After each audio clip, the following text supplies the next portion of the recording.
Hello, hello out there, world. It's your boy Tommy on the spot. Welcome to another edition of Disney 101, the show that brings you inside the Disney parks each and every week. And we are currently, Valentine's Day week is upon us. We're just 5 days away. If you've forgotten about this, shame on you. But the good news is that you boys here at Disney 101 are here to help you out and help you give you that Disney fan in your life a Valentine's Day to remember. Today on the show, we're going to break down the the best Disney date ideas at Walt Disney World. And on the other side of the world, so to speak, is my main man, Steve. Steve, how are you doing today? Pretty good, yeah. Enjoying the weekend. How about you? It's not bad. It's unfortunately we had really strange weather this week here in New York. It was really low in the temperature earlier, like when we had arrived back from Arizona. We were talking about last week. Then the temperature went up to like the mid 60s in the beginning of the week, and then consistently got lower and lower and lower. This morning it was back into the 20s. So it's very weird. It's tough, but we're getting through it. I guess my follow up for you would be, what would you say was your feedback from kind of a bit of the topic we discussed last week's Super Bowl? What did you think? Yeah. I mean, really not a lot to say. I mean, I think the Saints Patriots would have been a much more exciting game. Oh, absolutely. Yeah. It was really disappointing. It was tough stuff. But I mean, even it was close at least. It was, but I mean, even between the halftime show and all, like a lot of the commercials just like weren't, too exciting either. So overall, it was a bit of a letdown, but you know, you can't win them all. Hopefully next year will be better. Yeah, no, it was one of these deals where, I personally I'm getting a little tired of the New England Patriots. A lot of people, oh, you got to respect what they do, and absolutely, it's sustained level of excellence now going on almost 20 years is crazy. That being said, though, it's kind of like, back in the early 2000s, it was a lot of fun to root against the Pats. Now it's almost like, how many years are we going to go through this year where they continue to find a way to win, and nobody can kind of take them down off that perch? I mean, I get like they are like the Yankees of football in that you are either a Yankee fan or you hate them. Like you're either a Patriots fan or you hate them. Like there's no middle ground there. There's nobody that said, meh, Patriots, meh. Like you either love them or you hate them. Like there's no. Right. And then what's crazier is a lot of people, I think, were getting a little hopeful that maybe this was going to be the end for Brady, the end for Gronk, and maybe they'd blow it up. But immediately following the game, if you are a sports fan and follow Tom Brady over on social media, you'll know that Brady already put up a little deal kind of saying to be continued, and that they'll be back next year. And to think that they haven't just won this Super Bowl. I mean, I think they've won 2 out of the last 3, I believe. I mean, they've been there 2 out of the last 3. Last year they lost. They've won 2 out of the last 4, though, so they're really right there. 3 out of the last 4 Super Bowls, they've been there, and the only one they weren't there is when Peyton Manning ended up winning the Super Bowl, and obviously he's long, retired now. So who knows? It's crazy, but it's always sad because it's the end of football season, probably my favorite sporting season of the year. And I guess one of the first things we could kind of talk about this week, kind of a smooth transition there, is ESPN Plus actually put out a little story this week that they had officially hit 2 million subscribers on their ESPN Plus app. Now, this app, for those of you guys who don't know, is ESPN's streaming service. Obviously, ESPN is owned by Disney, so that's how we're able to kind of bring it all back here. And I definitely, when I heard about it, I was like, oh, I'd love to talk about this on the show. Have you heard of the Disney ESPN Plus app, Steve? I have. I haven't really looked into it too much, but it's definitely something that sounds interesting. Yeah, it's one of these deals where I had ordered it a couple weeks ago because of the fact that I was very interested in the UFC show. And the UFC, they'd done their first fight night with Disney and with ESPN. Fight night for a while was on Fox, and they were having those specials where you'd have kind of like a prime time UFC fight in the middle of prime time on television. And this really kind of rose to stardom during the NFL season, because during one year during the NFL season, they had promoted a UFC fight that featured Conor McGregor. This is like right before Conor had become Conor McGregor we all know now. and it was on a UFC fight night, and ended up doing record ratings, like insane ratings. Like the holdover from the NFL game, which I think was a playoff game, was like pretty much right there with that UFC fight, just to see Conor McGregor and what he can do. Obviously now ESPN has bought the rights to air UFC fights, and so they now have that right. And Fox has, ironically enough, gone and purchased the rights to WWE SmackDown for like $1 billion, which is crazy. But ESPN, rather than just broadcasting the UFC fight nights on ESPN, has decided to use UFC as sort of that cog to get people to go ahead and draw interest to their ESPN Plus app. So I did it because of the fact that they were pretty smart about this. They offered you a free trial. So if you were interested in the fight, they really loaded that card for the first UFC fight night. I mean, you had a title fight. Henry Cejudo had a clean knockout, won the title, and it was his second big title match. It's a big title fight, rather. Paige Van Zandt had a match on that show. She's super marketable from Dancing with the Stars. And also, the name escapes me, the Dallas Cowboys guy who was on the Panthers, and then he ended up like big-time domestic abuse. Remember him? Mm-hmm. The defensive, I don't remember, I forgot his name, but he was the big defensive player for the Cowboys. He had like his third fight, and so people were really interested in that, particularly because there was a female fighter on the UFC show who was a victim of domestic abuse, like a big-time incident that had occurred, and so she was on the same card as this guy whose name escapes me, who I'll look up in a second. DeMarcus Ware. What's that? DeMarcus Ware. No. DeMarcus Ware's still playing. I don't know. There's let me see. There's hold on, I'll get the name right now. And he basically, Greg Hardy. So Greg Hardy had basically, he had a couple of fights and was just like knocking dudes out and was looking like a total beast. And what ended up happening was now this was like his big first test, and he was put in the semi-main event and ended up getting disqualified for kicking his opponent, a little down there. But they had to really built this card up with a lot of storylines and a lot of matches, and ended up bringing in 600,000 people to the ESPN Plus app. Yours truly was one of those people, and in doing so have actually hit over 2 million subscribers in 1 year's time. When you compare that to something like HBO Now, which granted is much more pricey. ESPN Plus is only $5. It's only $4.99 a month. But let's look at like HBO Now. That app, which is during its same period of time of only being out a little under a year, only has 800,000 subscribers. And you look at something like, you can't help but compare to WWE Network. They're at about, it took them over a year from when they first launched till January of 2015 to get to 1 million subscribers. Of course, WWE is $9.99 a month. And ESPN theoretically should be much higher. It's ESPN. It should be much higher than WWE. But at $4.99 a month, has now had their subscription service go over 2 million subscribers. Yeah, that's kind of, and it's definitely, I could definitely see this appealing to a lot of people, like cutting the cord as far as cable and satellite and stuff goes is definitely getting more and more with Hulu and Netflix and, everything else. So I definitely see this appealing to people because of the, those people that are kind of holding on because of the fact that, well, maybe I can't get all my sports and everything that I want to. But for $5 a month, I mean, that I would be interested in it because as a hockey fan, hockey doesn't get really a lot of love on, a lot of the sports channels. So definitely be interested to see what kind of options they have as far as those games. Yeah, no, absolutely. They had basically said, and one of the things that is really cool too, like if you're a fan of ESPN Radio, you can get all of the podcasts. They're included with the ESPN Plus app, so you can get that right on your phone. If there's something you're watching that's being carried on one of the ESPN stations, you can get that right on your phone through the ESPN Plus app. And one of the things I thought that was really cool and didn't even realize, because, I ended up doing what, you hate to do. You sign up for the free trial.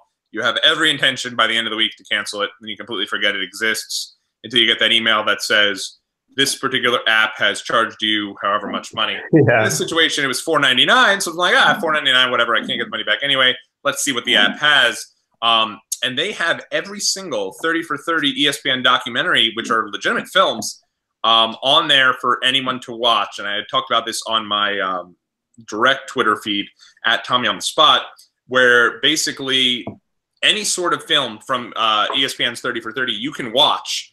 and just sit there and binge each one of them, and they're included. So I mean, it's pretty cool. Yeah, definitely. So one of the things that I am interested in seeing, though, is if this is going to end up being, because this is obviously the wave of the future. I think they said something like there's a piece actually in the on the Motley Fool. I think it was, yes, the Motley Fool, which is a bit of a finance piece and basically, finance platform and finance website.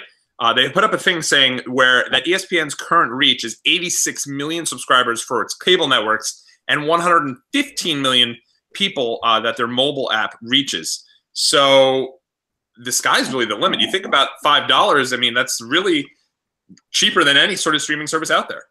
Yeah.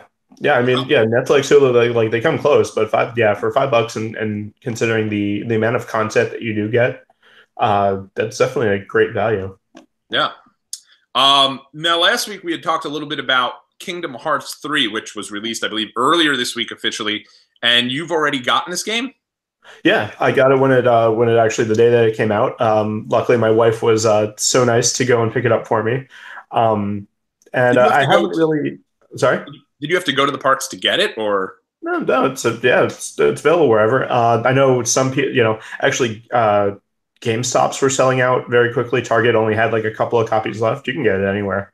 But it's only been out for maybe close to 2 weeks by now.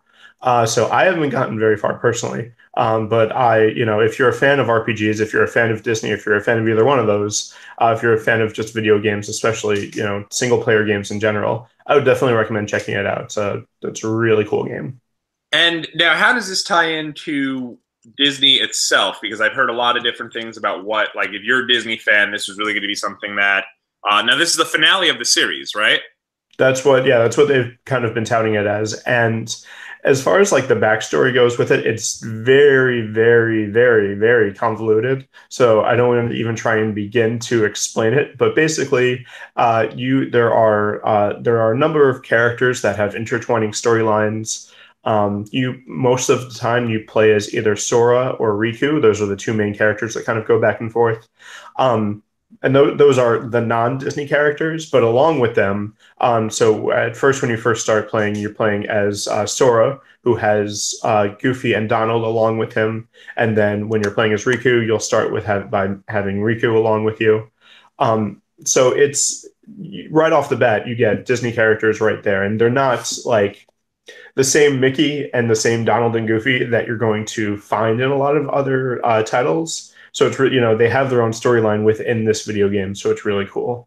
And you go and you visit a lot of lands that are straight out of Disney movies. You start off in Hercules, which is one of my favorite Disney animated movies.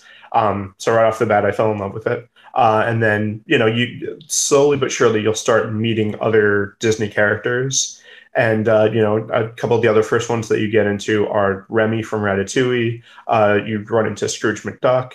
And just like this, and there's also a slew of new Pixar introductions as well. So you see everybody from Toy Story, from Monsters Inc., also from Tangled, from Frozen, a bunch of other different Disney movies. So it is a great, and it's geared towards that family experience. Even though it is a single player, anybody can really pick it up and start playing. That's awesome. Yeah, no, I had there was a great piece actually that IGN has on there that kind of shows about some of the rewards and challenges that Kingdom Hearts 3 has in working directly with Disney.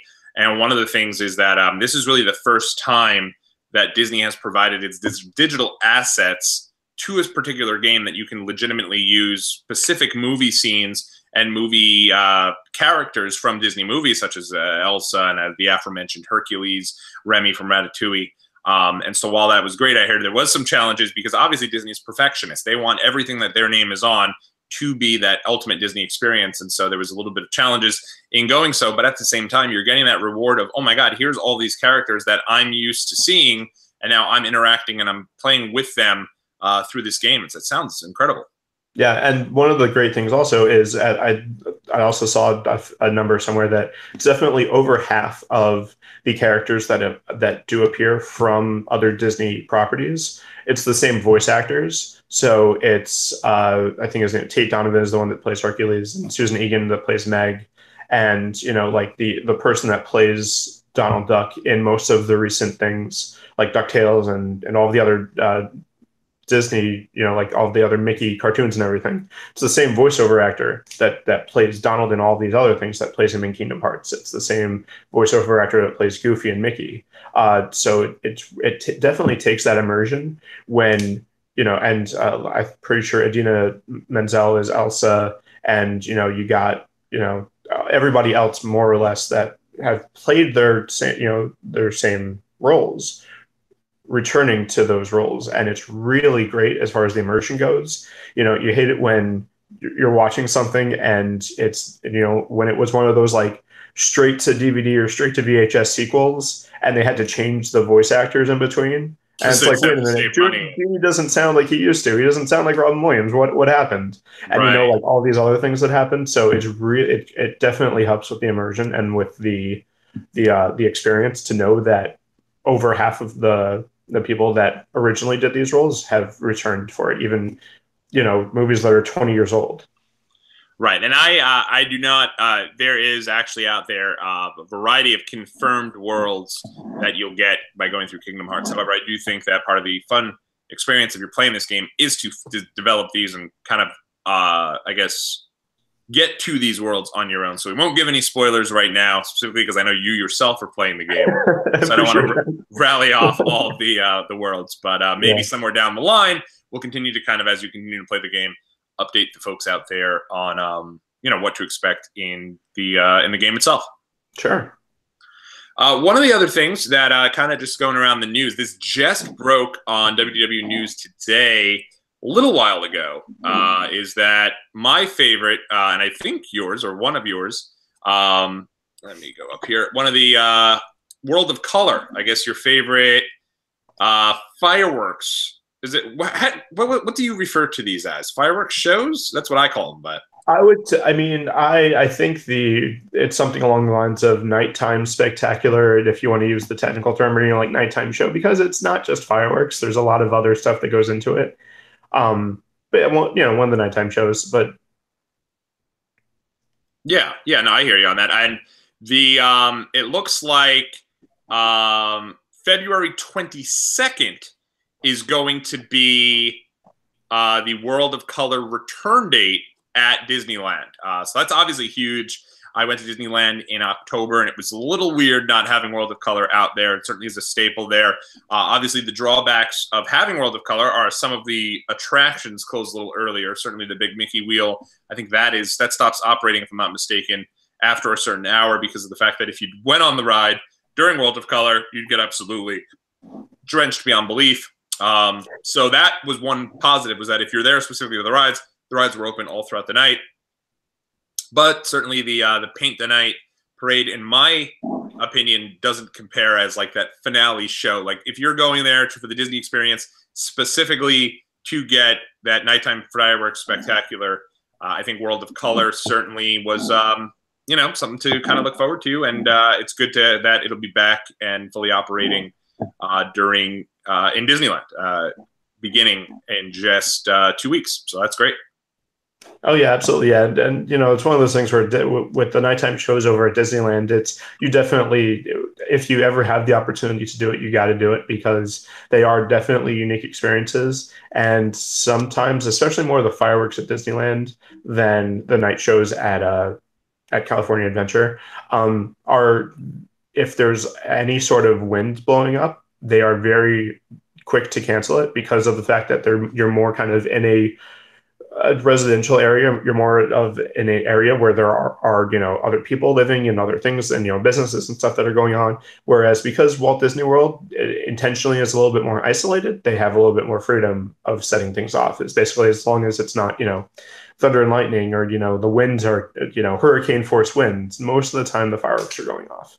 Yeah, because right now, I mean, I know that at Epcot there is no nighttime fireworks spectacular in terms of they've finished the last one, right? The last nighttime spectacular is no longer operating. What, at Epcot? Yeah. Illuminations is still going on. It's still going on? Yeah. I thought it was finishing. No, it is finishing, but it's going to the towards the end of the year. Oh, okay. And then, but even so, once that's over, they are replacing it with something in the interim, correct? Yes. Yeah. So that, I mean, that's something where they just didn't really have anything to replace World of Color with, I guess probably because of space and everything to that extent. Yeah. One of the other things I wanted to quickly touch on, I don't know if you saw this, but right now, it appears that modifications for dining reservations are no longer available through the My Disney Experience app. This was something that was great back in the day, and I know we've utilized it a couple of times, where let's say we've had a reservation at 6 o'clock and you're on a ride, you're not going to make that reservation, the line's long, you just jump into the app and you try to switch around that reservation till like 8, 9:30. They're telling you now that if you do want to change that reservation or modify it, you have to go directly onto the Disney website or call specifically that reservation, that restaurant, in order to get that reservation removed. It's really weird that they would have done this. I don't know why, because it's not like you. I mean, most of the time, if you have your phone, you can just log on to you jump onto the website and you're fine anyway. The Disney World website is very mobile friendly. So I don't. But yeah, it's weird that. But you can still cancel a reservation, but it's weird that you can't modify a reservation on the app anymore. Exactly. Yeah. No, I don't even know a reason why. Like last week, we got into the idea that you can no longer go back and take advantage of the fast pass system with the reservations at the like on property. That completely makes sense to me. That yeah, okay, fine. But this one doesn't feel like anyone would really be going out of their way to make a wrong reservation or something to that extent. Well, I mean, I think, and just the fact that if you would to attempt to modify the reservation, that there is that pop up that gives you, pops up and says need to modify your dining reservation. If you'd like to change it, blah blah blah. You can visit the Disney World website, and then there's actually a button that you just you can click on it, and it sends you to the Disney World website. If you couldn't do it at all on the online on the app, anything, and you had to call or do it in person or something like that, I think it still wouldn't make sense, but at least it would be a little bit more in line with everything. The fact that you used to be able to do it on the app and now you can't is just weird. Yeah, it's bizarre, and I mean it could also just be a temporary glitch, and maybe they're just trying to fix something. Yeah, that's true. All right, so I mean that really, in terms of the news for me, is it. There are a couple little other things, but I think we could certainly kind of move forward from there. Is anything you wanted to touch on though before we kind of close the book on news for this week? The only thing that I saw is, I don't know if you saw, but there's a new Pixar short called Pearl, Purl, and it's being released as a promotion for the Disney Plus streaming service. Oh wow! Okay, that's right. And is that now? So you're going to be able to watch that, and when you sign up for the streaming service, or you can watch it now? No, you can just watch it now. Yeah, if you go on either YouTube or if you go on to WDW News Today, they actually have it posted there where you can watch it as well. But it's just kind of, I think it's interesting because it just kind of probably shows a little bit of promotion of just, the kinds of things, because it's part of the Spark Shorts that are going to be on Disney Plus. So it's probably just kind of like an advertisement to kind of get you interested to what's going to, the kind of thing that Spark Shorts is going to be a part of. Gotcha. Well, that's really cool. That's something that is another thing that, so Disney, not only are they, now that they've had the ESPN Plus app, the streaming service is coming later this year. So Disney's going to be very busy this year.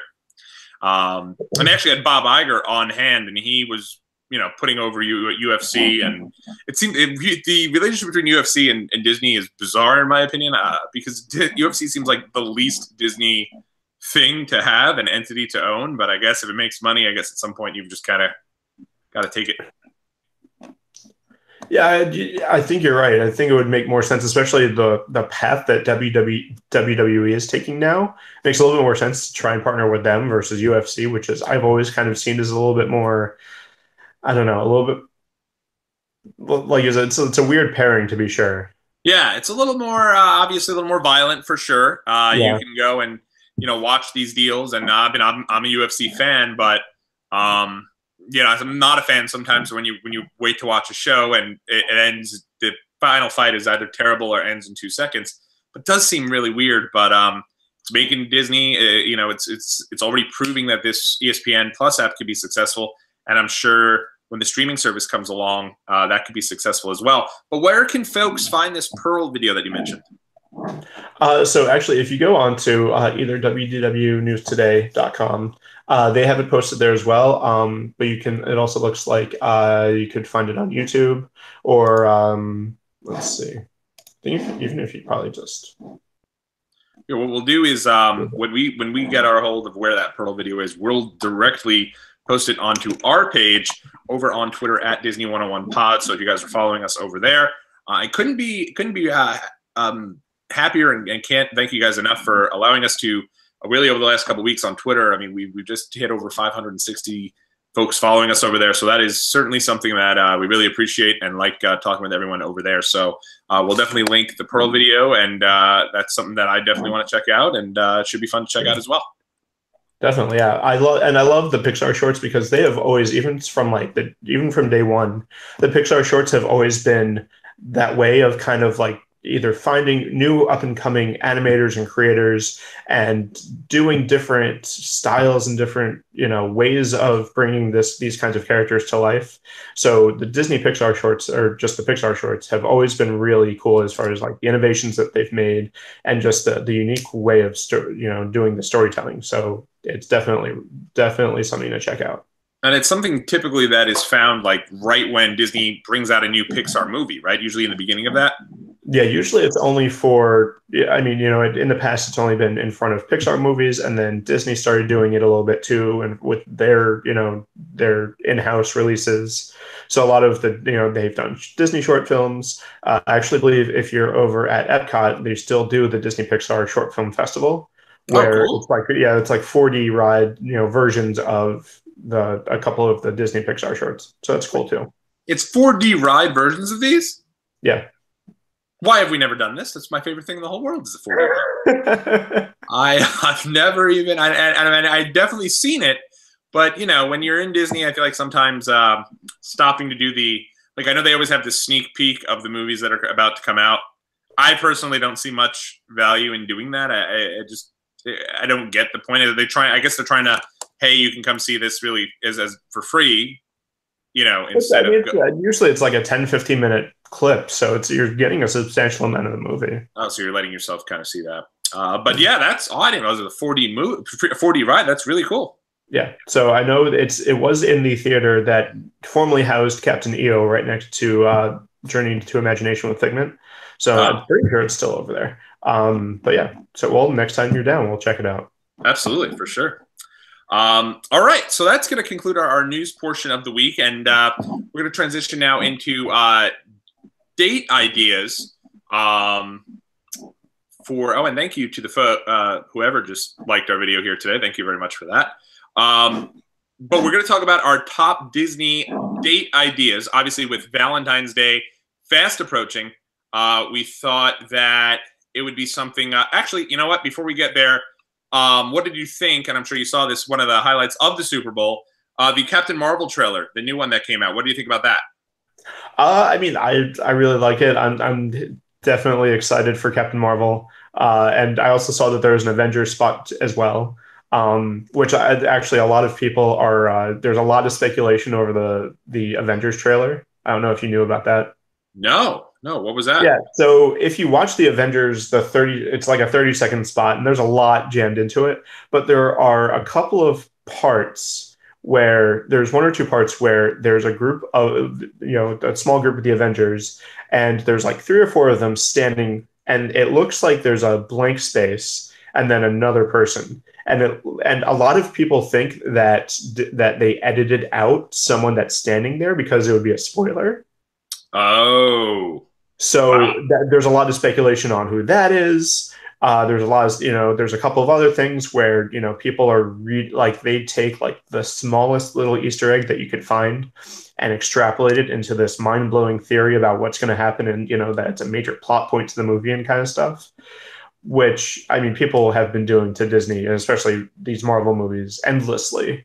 But I love the new theories that are coming up, that it's, maybe it was Tony Stark, and they edited it out because all that is that he's trapped in space. So it would be a little bit of a spoiler to say, "Oh no, he makes it. It's fine." Right. Or a character that has been yet to be revealed. So maybe it was Captain Marvel. Maybe it was a different. Maybe it was a brand new superhero that hasn't been introduced yet. There's a lot of different theories going around. If that is if it is actually true that they edited someone out of that little space, who it could have been. It could have also just been that's how they decided to stand. That they're not going to necessarily stand right next to each other. Right. Right. So I mean, but it's fun to speculate about that kind of thing. Absolutely, yeah. But that's, I mean, if you remember when, I think it was somebody posted like a picture on the set a while ago, long, long time ago. And this became like everybody on Disney Twitter was just going nuts about it and talking about all the different theories that it could possibly be, what was seen in the photo, everything to that extent. So that's cool. That's always a lot of fun. So, but all right. So now that we've talked about all of that, let's move into this idea to go through some date ideas for you and your loved ones during your time in the parks if you are heading down there for Valentine's Day. And Steve, you said you had a few, so I'll let you get started. Yeah, and in this list, I kind of tried to give a good range of stuff, ranging from things that are more or less free, as long as you can find your way into the park. Some of them you don't even have to do that. And some of them I tried to keep it as maybe like a $30, $40 per person limit. A couple of them are a little bit more expensive than that. But I tried to keep it more or less, on the lower end as far as stuff, because of course, if you wanted to go and spend more and more money, of course, we talked about the $12,000 tour last week. There you go. So That's right. that's definitely a way to go. And I also tried to do it not just go to these go to this certain restaurant or that lounge or that kind of thing, because there are a lot of them you can't really go wrong, especially if you go to one of the signature restaurants or one of the uniquely themed bars or taverns. So, of course, it would be awesome to go to Trader Sam's or to go to the Abracadabra. But I think, I kind of went a little bit more for actual experiences and like actual like date ideas. Okay. Yeah, I hear you on that. A couple of the ones that are on the lower end, as long as maybe if you're an annual pass holder, if you or a cast member even, and can find your way into the parks. Some of the couple of ones that I started with are going to be pin trading or Sorcerers of Magic Kingdom. So Nice. those are kind of two different little concepts. And actually, for the pin trading, there's actually a scavenger hunt thing that Disney does. I think they actually brought it back recently within the past couple of weeks. That basically, it's going to be like 15, $16. And they give you a starter pin and like a little scavenger hunt treasure map to thing. And, you kind of have to go around to, different lands or, that kind of thing to try and find certain objects and that kind of stuff. Then when you find it, you can go back, find some sort of proof that you did this, and then they kind of reward you with extra pins and that kind of thing. So that's kind of cool. But pin trading in itself, I think we have actually done, this is kind of one of those things where you can do as you're in the parks. You can kind of be on the lookout for it. We've done a couple of different versions of pin trading competitions. One of the ones that we did is just see who could make the most amount of trades for pins. So just every single cast member that you find with pins, go up and try and find them. Okay. Or you could also say, I'm going to, you're going to pick a different Disney character and say, I'm going to go with Winnie the Pooh and you can go with Alice in Wonderland. We're going to see who can find more pins from that character that you can trade with cast members. Something like that. Just to kind of get you guys out and about and, moving around and, making kind of a friendly competition out of it. The other thing, I don't know if you're familiar with the Sorcerers of Magic Kingdom. Vaguely. Now that's different than, because I know there's like the pirate deal. Yeah. So there's the Sorcerers of Magic Kingdom, which is it's a free to play card game. Basically, you can stop by the firehouse that's on Main Street and kind of get your free starter pack. And you go around to I think it's every land except for Tomorrowland right now. And you can go up, and it's an interactive game, and it's like an interactive kind of card game where you have different missions, and you're helping Merlin save the Magic Kingdom from a slew of different Disney villains. Hades is the kind of main antagonist here, Oh, which damn. right off the bat I loved. Yeah, that's really cool. So he's the main antagonist of the game, and it's just kind of something cool that you can do, and something that I feel like people kind of overlook a lot of times because when you go to the parks, you're going for the rides or the shows and that kind of stuff. So it's a cool little feature that you can just kind of spend your day going off and seeing how you can do it. That's awesome. Yeah, very cool. Yep. Let's see.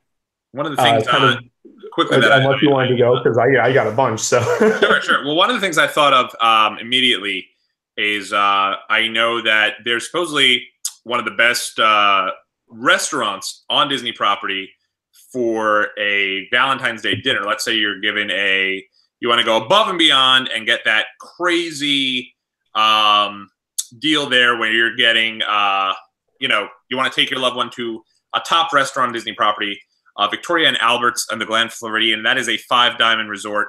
That is they're basically known for having that intimate dinner with great ambiance and everything that you could possibly ask for. That when I think of Valentine's Day at Disney, that's probably the place that I'd consider doing. But there's also and one thing I wanted to, if you're looking for another restaurant that might be something that you can go ahead and potentially do for Valentine's Day is Maria and Enzo's Ristorante. They actually have a prefix Valentine's Day menu, which is usually pretty good. And you can get something that's like for your first dish is like a pasta dish. Then they have a second dish, which is like your main course. And then usually have something for dessert thrown in there as well. So if you're looking at like your romantic restaurant type deals for Disney, while at Disney, I'd say those two are ones that immediately spring to mind. that's cool. Actually, funny enough, we're not going to either of those restaurants for Valentine's Day, but we are going to Tokyo Dining. Oh, nice. Okay. Yeah, which is the one it's the Not Hibachi restaurant in the Japan Pavilion in Epcot. Nice. And that's the one you're doing on Valentine's Day? Yep. Oh, very cool. Very, very nice. Now that one, for some reason, when we go to Epcot, we don't usually go to Japan, which I don't know why. It's just there's always it's tough because there's always something else to do. You're just like, oh, we could go to Japan, or it's usually we go to Beer Garden. Right. So so maybe we'll try something. It's hard because a lot of times you want to do the stuff that you've done before because you loved it, but you also want to try the new stuff because you're gonna love it. But it's a tough because you're giving up the thing you love in order to do this new thing. Right, exactly. So it's a tough call sometimes, especially when you guys only come down for a couple of days. Right, it's a good call. But yeah, so also keeping with my theme of competitive / just kind of fun, going out and about and running around stuff.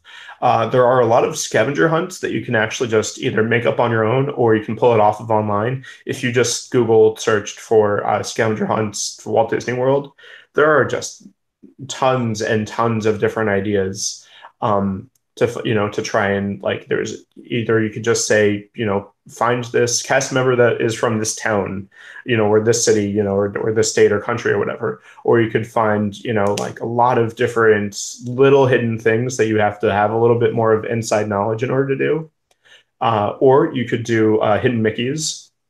Yes. You could either just go and freelance it, or you could actually get the book that Disney sells that has the guide to all of the different hidden Mickeys, and it's usually updated fairly routinely. So there's that. If you're still trying to keep with something that's a little bit more competitive, of course, there's the Buzz Lightyear Space Ranger Spin and the Toy Story Midway Mania. As far as those actual competitive games, if you don't want to go to the parks, though, you could always find your way over to Disney's Boardwalk, where at night they have those actual boardwalk midway style games where it's anything from throwing the basketball to knocking over the bottles and that kind of stuff. You could do that. You could also rent a bike. And you can either do like a tandem bike, or they have a couple of different bikes that you can rent over at the boardwalk and finish it off with some ice cream, either at Beaches and Cream or at Ample Hills Ice Cream, which is really good.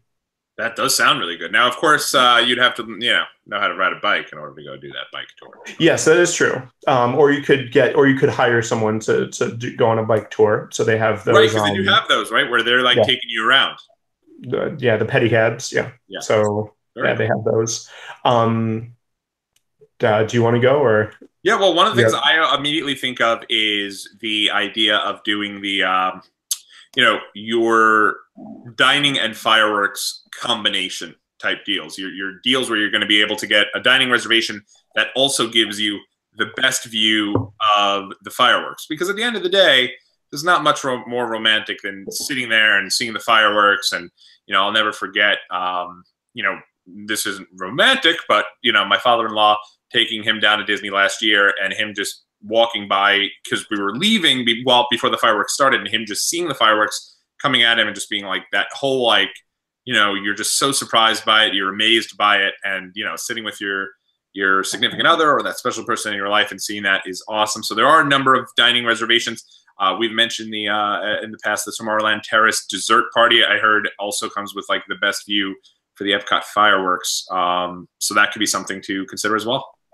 Yeah, definitely. I would also, definitely check out either the fireworks cruises or the dessert parties. There's a bunch of different options.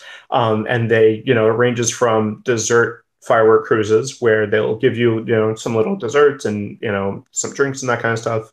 Or there's just, hop on rent a boat and drive into the middle of the Seven Seas Lagoon so you can check out the fireworks at Magic Kingdom. I heard about the cruises. Now the cruises are, how does that work?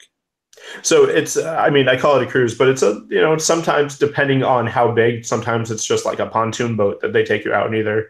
And sometimes it's a little bit larger. So like it can fit 12 to 16 people depending on, which option you're going for. So for the fireworks cruises, there's those, and there's actually, I believe, ones that will take you out for illuminations as well. You you don't get in the middle like you do. That would be a little dangerous. Yes, but you still get a unique view that you definitely wouldn't get any other way. That's really cool. That's awesome. Yeah. Definitely something to consider. Yeah. So that was actually one of the things that was on my list as well. So I'm glad you mentioned that. There you go. A couple of other things that I had. Trying to go again, just kind of back to that a little bit more active. You could go mini golfing. There's a lot of mini golf. There's 2 spots, and each spot has 2 different courses. There is, the Winter Summerland, which is right next to Blizzard Beach, the water park. And you can either go for summer or winter, depending on how festive you may or may not feel. There's also the Fantasia Gardens course that is it's kind of in the boardwalk area. It's right next to the Swan and Dolphin hotels. And there's either the course that is themed after Fantasia, or there's actually a legitimate miniature golf course. So it actually looks like the greens, as you would expect a full-sized golf course to look like, shrunk down, including with the flags that you have to pick up after every tee and everything. I will say that is probably the hardest mini golf course I have ever experienced. Really? Because it actually has legitimate sand traps and water hazards and that kind of stuff. So definitely be on the lookout if you're looking for a little bit more competitive game of mini golf. That's your answer. Going with other games and stuff, there's also, of course, Splitsville. It's great for, as we found out a couple of weeks ago, great for double dates as well. Oh, right. You guys double dated over there? Yep. We had a nice evening with a couple of our friends from work, so it was really cool. So Splitsville is really, Did you bowl between your legs, or not this time? Not this time. Oh, okay. Not this time. I always appreciate it. No, I was. Amanda and I are really competitive. So no matter what it is, whether it's air hockey or mini golf or bowling, so we're like I always have to be on my A game when I'm bowling with her. Oh, I always forget it. I mean, yeah, as you know, when you mentioned mini golf, I had remembered a disastrous experience where I was losing quite a bit and somebody was destroying me in mini golf, and finally I had knocked in a hole in one. And when I did, I took my golf club and chucked it in the air and celebrated ridiculously. So I am all for the ridiculous. Take a fun game of something like that and make it the most competitive you've ever seen, and maybe end up with arguments and fights and everything else to that extent. Yeah, absolutely.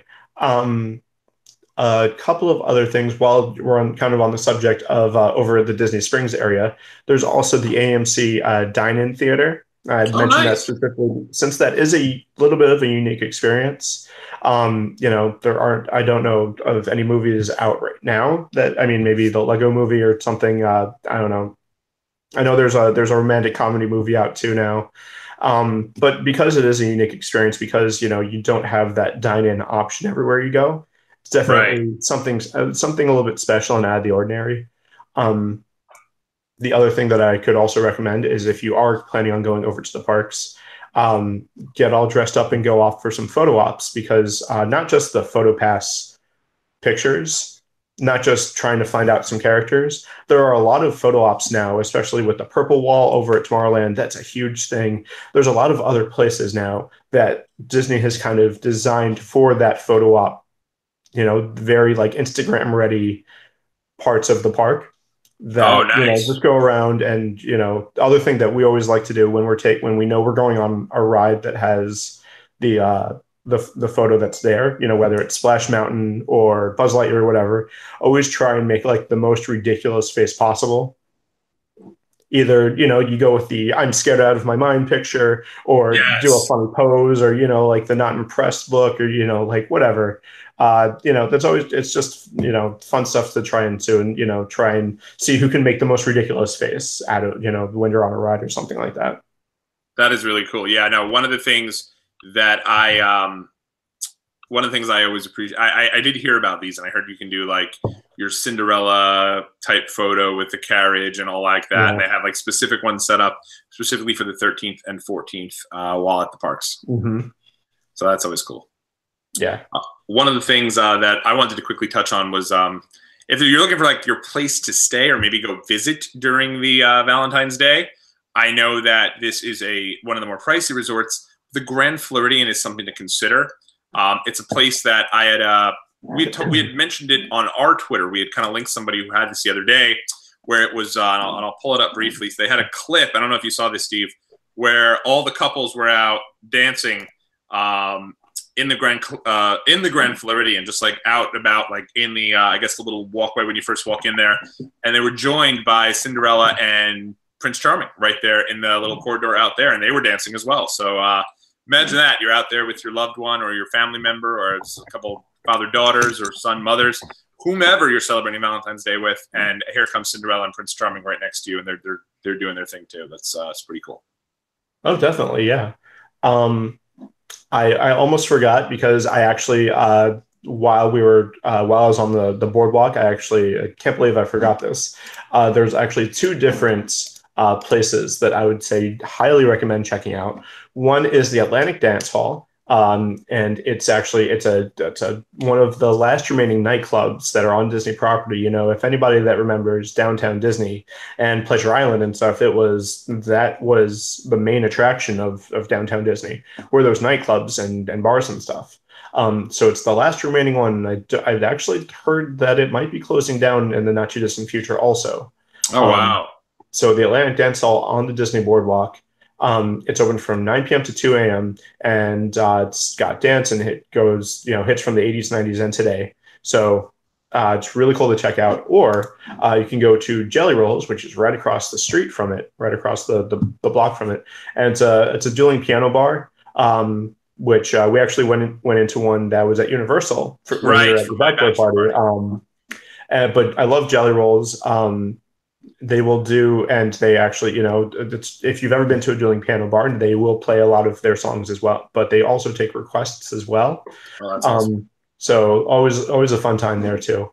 Um, I We'll think never forget those were the two other things that I wanted to touch on at the boardwalk that I forgot about. that is very cool. Yeah, the boardwalk does seem really nice. I see that Disney also allows you to do like a horse and carriage type deal as well. Yeah, so there's actually a couple of different places for the carriage rides. There's one at the Port Orleans Resort. Okay. And I think that's you'd go to the Riverside because there's two parts of the Port Orleans Resort. There's Riverside and French Quarter.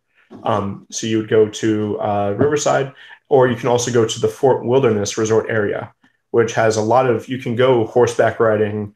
You can do a lot of other, ranch activities, but you can also take out a horse-drawn carriage.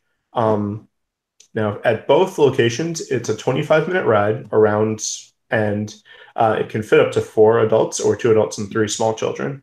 And the cost for that is $55. So since it's a flat rate, it's less than $25 per person.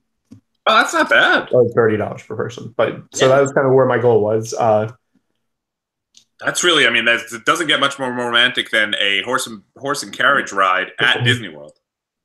Yeah. Now It's the last $25 per one. person, and that's so. How many people are in there for that? So it can fit 4 adults. Okay, Or you can do 2 adults and 3 kids.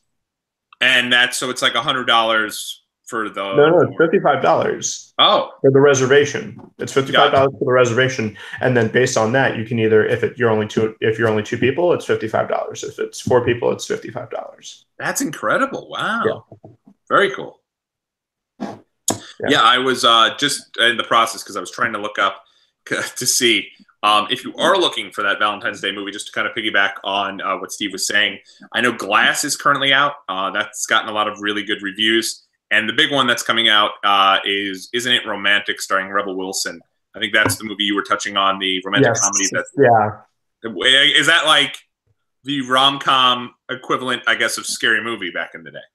That's what it's. I think that's what it's kind of being promoted as. Yeah, yeah. So those are either So hit or miss. I feel like that's kind of been done to death, but certainly I yeah, think that would be but very popular. It comes out the day before Thanksgiving. So happy yeah, Thanksgiving. if you're looking for a Valentine's movie, I also love the fact that there's always horror movies that come around this time of year too. Yes, yes. That's Because, either romantic comedy or horror movie. I love that dynamic. yeah, I think that. Well, it's funny. I was for the last 3 years. My wife and I have gone to iPic Theaters, which is a theater here. It's all over. It's a chain theater where basically you go, you get your own little space while you watch a movie, and you sit in this little kind of cubby type deal, and you're in lounge chairs with your loved one. They give you blankets, they give you some pillows and stuff. It's gourmet dining while you're in the theater. So I assumed we were going to continue to do this. However, I didn't realize that the reason we were doing this every year was because of the last 3 Valentine's days, the 50 Shades movies had came out. So Oh, even though we had gone to see the 50 Shade movie each year, I didn't put 2 and 2 together. That was the reason we were going to these theaters. I thought that was the movie that was chosen each year. So interesting. Okay, yeah, that's a cool idea, though. I like that that. is really nice. And it's a really cool, you get your own private space while you're in the theater. You can snuggle with your loved one. You can get good food too. And they give you popcorn for free. So it's definitely something to kind of consider doing if you're around. Yeah. Now, the last thing that was on my list, aside from all the other different restaurants and stuff, because you mentioned the Grand Floridian a couple of times, if you do want to go all out, there is Senses, a Disney spa at both the Grand Floridian and at Saratoga Springs. Oh, nice. And there are a slew of different spa treatments that you can go, and you and your loved one can just go all out. They have everything that ranges from, like the spa treatment, so like your like facials and that kind of stuff. But they also do massages. They do a couples massage for, you could do either a 50-minute or an 80-minute. And it goes all different body therapies and just all of the different spa packages that you could possibly want. Wow, that does sound like a lot of fun. And spas are something I don't typically do too often, but we did one on our honeymoon, and it's nice to do. Specifically, you're doing a couples massage or something like that. I think that's a solid choice as well. Yeah, so that was the last thing, and aside from any of the number of different restaurants that you could go to, like Victoria and Albert's or Narcoossee's is another good one at the Grand Floridian. Really, any of the restaurants at the Grand Floridian, you can't go wrong with. Um,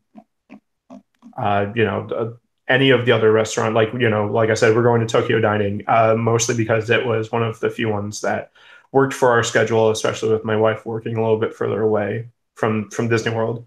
So I wanted to say, what kind of reservations can we go for that are actually she'll actually be able to make? Right, there you go. That's And cool. Tokyo Dining is a place that we haven't been to in a while, and we love Japanese food. So Yeah, that's great. Well, one of the things one of the last things I wanted to quickly touch on, of course, at the end of the day, Disney is a theme park at its core. So I'd say riding the roller coasters as well. If you're into that sort of thing, there can be nothing more romantic sometimes than riding a roller coaster with your significant other. And I say this from experience. You're going up there in the night sky, and you see all of the lights and everything. The sky's all lit up, and you look to your left, you look to your right, and you see your loved one just laughing and enjoying the entire thing. I think is it's pretty darn cool. you look to your left and your right to see your loved one. Well, or you're right, or I guess if you're in the middle and you're there with a buddy and your boyfriend or girlfriend, or your wife or husband, then Oh, you okay. can do that as well. You don't want anyone to feel left out on Valentine's Day. But yeah, I'll quickly crawl out of this hole I've dug myself into. Yeah. Stop. But certainly, whatever you decide to do on Valentine's Day, even if you're hanging out with some friends and enjoying. Steve mentioned Splitsville. I love Splitsville. I've never been inside of Splitsville, and I love Splitsville. But hanging out outside there, being able to kind of see the entire deal there in Disney Springs. We didn't really get into Disney Springs, but I know you can do that. The parachute, they still offer the with a hot air balloon thing there, right? Yeah. It used to be called Characters in Flight. Now I think it's just called Aerophile. But yeah, you can hot air balloon ride. It's the thing is with that is that you are with a group of people. Okay. So it's definitely romantic because you're in a hot air balloon. But if you're with other group of sometimes, especially for Valentine's Day, you want a little bit more of a personal experience, a little bit more by yourself. But if you're just going for a regular date, it's a really cool place. The other cool thing that I forgot to mention is the I'm blanking on it now, but the virtual reality game that you can do that's both Star Wars and Wreck-It Ralph that's at Disney Springs. Oh, nice. Yeah, so that's a good idea too. I'm blanking on the name for. And isn't there something else too, almost like a boat ride that goes around Disney Springs? There's at the boathouse. There's the car boat. It has an actual name, but the car boat ride that's right outside the boathouse. You can do that too. That is also a little bit on the pricier side. Oh, is it? Yeah. So I didn't necessarily want to bring that up because if we're going in that area, if you want to spend $500 for a half hour, $500, just about, yeah. Wow, that's forget it. Aquacar, I think is what it's called, but yeah. Wow, so you can do the horse and carriage that little carriage ride for 55, but that's 500. Yep. Wow, that's wild. That one I would say far away from. If you're gonna spend $500 on that, go to the best restaurant ever on property, and Yeah, I would sooner. I mean, Victoria and Albert's can definitely get up there. Right, that one I knew was expensive though. But that's if you're going. Let's say you just got engaged. Let's say maybe you want to get engaged. It feels like that's the place to go if you want to pop the question there, and you don't want to do it, in the obvious locations. That's beautiful, once in a lifetime type of place. Yeah, I'm trying to find how much it actually is because I know it's a lot. Yeah, it doesn't even look like it's that because I've seen it. It doesn't look that cool. It looks okay, but I know it's something I thought it was my thing with that is that it always looks like you're about 3 inches from water coming into the car because of how low it sits. It's very low, yeah. So yeah, I don't know if I would necessarily ever do it. One, because of how expensive it is, and two, because I don't know, that kind of freaks me out a little bit. All other boats are fine. I'm fine in a boat, but when you're in a car like that and you're the car is here and then the water line is here, I don't know about that. Because it's open top, right? Yeah, open top and everything. Yeah, so you're basically in a convertible car it's an amphibious car, so it can go on land and it can go in the water. That is wild. Wow. Yeah, I'm not having any luck finding it, but yeah, it's definitely a cool experience, but it's definitely a lot too. The Amphicar, that's what I'm looking at. Amphicar, yes. Yeah. So the Amphicar, let's see, for a 20-minute tour, it's $125. That's still for 20 minutes. It's nuts. For a 20-minute tour. And one thing I will say, even though about the hot air balloon, one of the things I like about having other people there is that you have somebody there to take your photo. So that is a That's plus. true. You're going to want that sweetheart photo. Hey, your Instagram, as you called it, what was that Instagram ready photo? Yeah, Instagram. Yeah.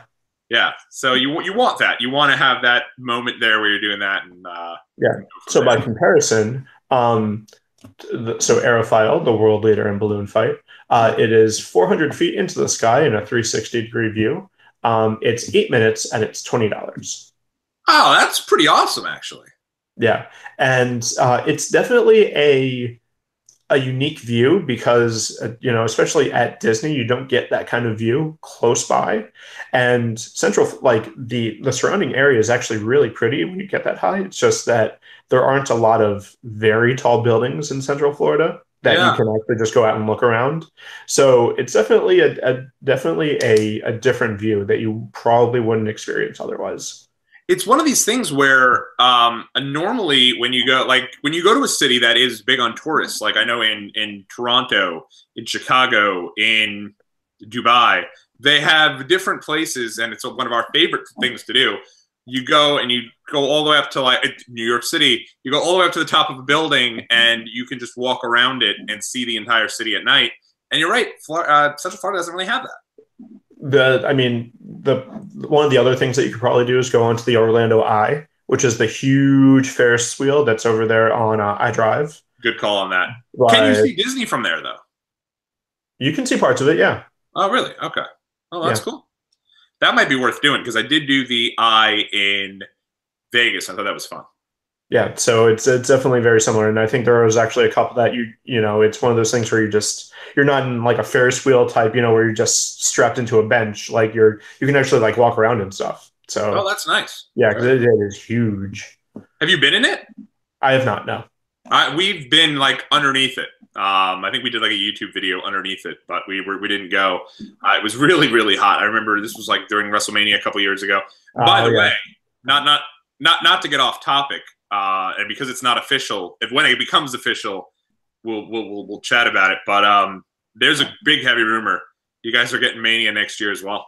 Oh yeah, in Tampa though. Oh, still that's like 45 minutes from us, so that is still pretty crazy. I mean, you guys are like the WWE center of wherever they do things. So well, don't we have? Isn't NXT down here? The NXT is down there. The Performance Center is down there. Yeah. So it's really WWE's headquarters in the South is down in Orlando. So yeah.